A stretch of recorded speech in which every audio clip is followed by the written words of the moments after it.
Assalamualaikum warahmatullahi wabarakatuh. Perkenalkan, nama saya Elara Tumiliani Arusta dari Prodi Tadris Bahasa Indonesia. Saya di sini akan menjelaskan materi tentang menyimak teks cerita. Sebelum itu, mari kita mulai berdoa bersama-sama. Berdoa dimulai.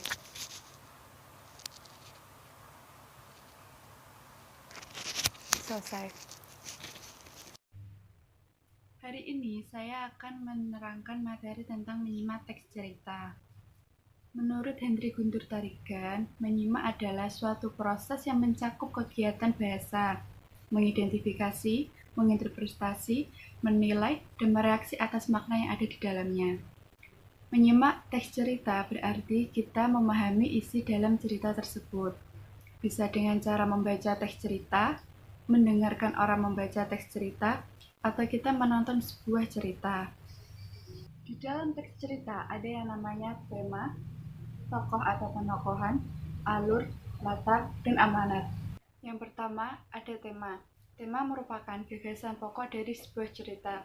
Semisal kita ingin membuat cerita yang bertemakan tentang petualangan, tentang kebahagiaan, atau tentang kesedihan. Yang kedua, ada yang namanya tokoh atau penokohan. Tokoh merupakan orang yang terlibat dalam sebuah cerita, sedangkan penokohan merupakan watak dari si tokoh tersebut.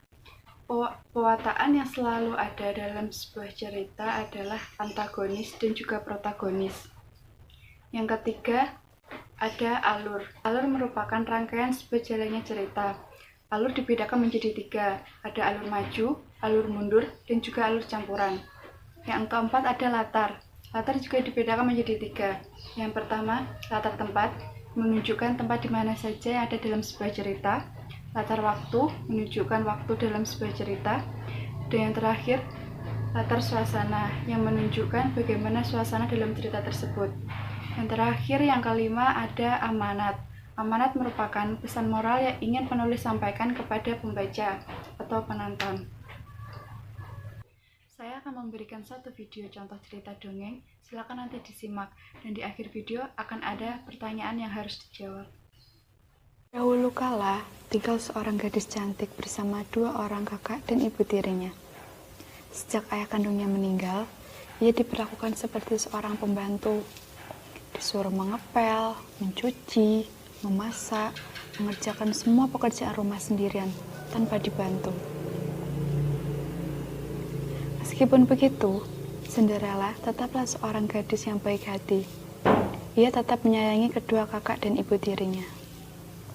Suatu hari, di istana kerajaan mengadakan pesta dansa. Undangan disebar ke seluruh pelosok desa.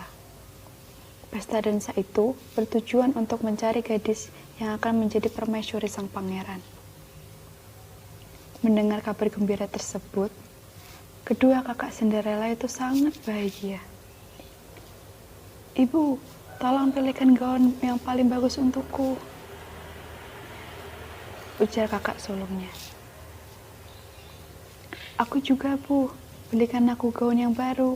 Aku tidak mau mengecewakan pangeran nanti malam," ujar kakak keduanya. Mendengar putri-putrinya sangat bahagia, ibu pun menjawab, "Tentu saja, ibu akan memilihkan gaun yang paling bagus untuk kalian berdua, supaya nanti kalian terlihat yang paling cantik di kerajaan." Cinderella yang sedang menyapu terlihat sangat bahagia. Ia juga ingin berangkat untuk ke pesta dansa itu. Cinderella pun meminta izin kepada ibunya. "Bu, tolong izinkan aku mengikuti pesta dansa itu ya. Aku sangat ingin bertemu dengan pangeran,"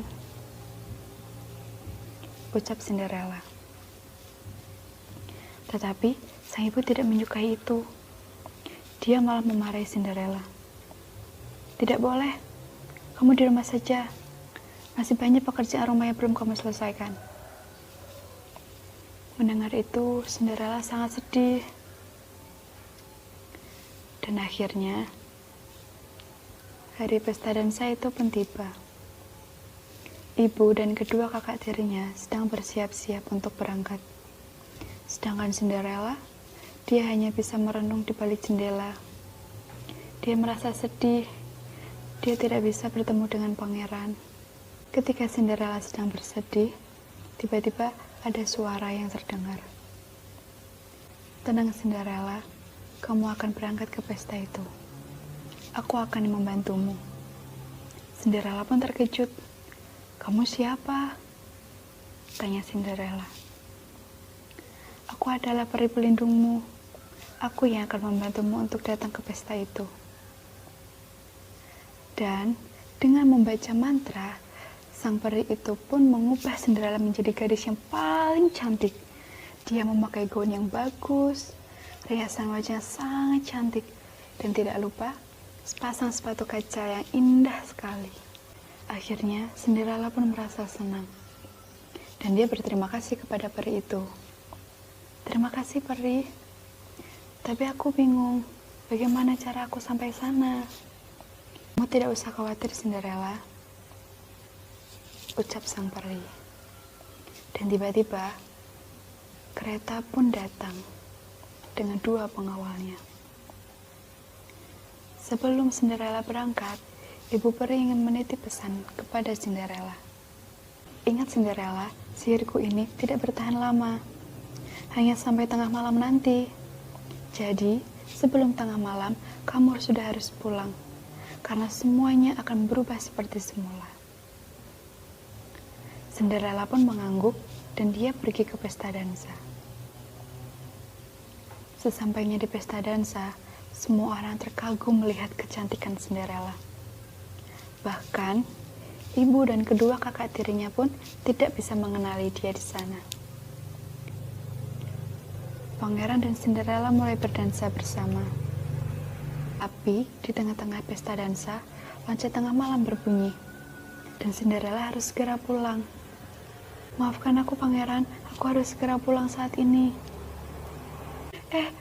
Tunggu. Siapa namamu? Kata sang pangeran. Mendengar itu, Cinderella tidak mau berhenti. Dia terus berlari dan dia meninggalkan kerajaan. Tetapi dia jatuh. Sepatu kacanya melepas satu. Sang pangeran tidak berhasil mengejar Cinderella dan dia mengambil sepatu kaca yang tertinggal itu. Dan sang pangeran pun berjanji, dia akan mencari siapa saja yang punya sepatu itu untuk dinikahinya. Keesokan harinya, para prajurit membuat pengumuman. Bagi siapa saja yang bisa memakai sepatu itu, dia akan dinikahi oleh sang pangeran. Keesokan paginya, pangeran mulai mengelilingi desa dan mencari siapa gadis pemilik sepatu kaca itu. Tetapi, sudah semua rumah dikunjunginya, belum ada yang cocok dengan sepatu itu. Akhirnya, pangeran tiba di rumah Cinderella. Dia pun mengetuk pintu. Dan kedua kakak tiri Cinderella membukakan pintunya. Betapa terkejutnya mereka melihat ternyata yang bertamu adalah sang pangeran. Lalu, pangeran menceritakan semuanya. Dan kedua kakak Cinderella pun berebut untuk mencoba ke sepatu kaca itu. Sini, biar aku saja yang pakai. Pasti ini sangat cocok di kakiku, kata kakak Cinderella. Tapi ternyata sepatu itu tidak muat di kakinya. Hal itu membuat mereka sangat sedih. Lalu tiba-tiba Cinderella pun datang. Bolehkah aku ikut mencobanya, pangeran? Tanya Cinderella. Pangeran pun menjawab, boleh, silakan saja dicoba. Ternyata sepatu itu sangat cocok di kaki Cinderella. Pangeran pun gembira. Dan akhirnya, pangeran mengajak Cinderella untuk hidup bersama selamanya. Dan mereka hidup berdua bahagia di kerajaan pangeran.